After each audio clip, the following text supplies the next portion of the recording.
If you want to get into live streaming or video production, OBS is a free and open source tool that lets you do just that. Once you get the hang of it, you'll be streaming and creating content like a pro. If you're just starting out, you may be wondering how to save your work after streaming or recording a video. In either case, here's what you need to know.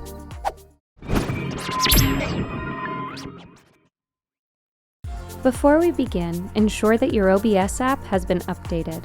While you may get a pop-up prompting you to update as soon as you start the program, you can also opt to manually check for updates by clicking on the Help menu at the top, then on Check for Updates.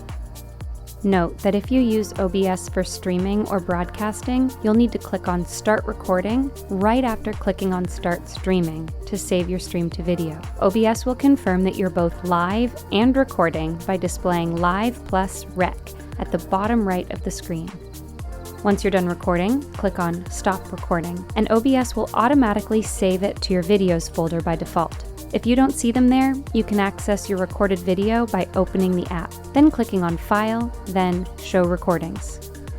If you want to have the program save your recordings to another folder, you can do so from your output settings. With your app open, click on File and select Settings. Once the app setting window pops up, click on the Output tab. Under the Recording section, click on Browse, next to the section labeled Recording Path. A window will pop up, prompting you to select the new output folder. Simply navigate to the folder, then click on Select Folder. Once that's set, feel free to look over your other options, and then click OK to save your changes.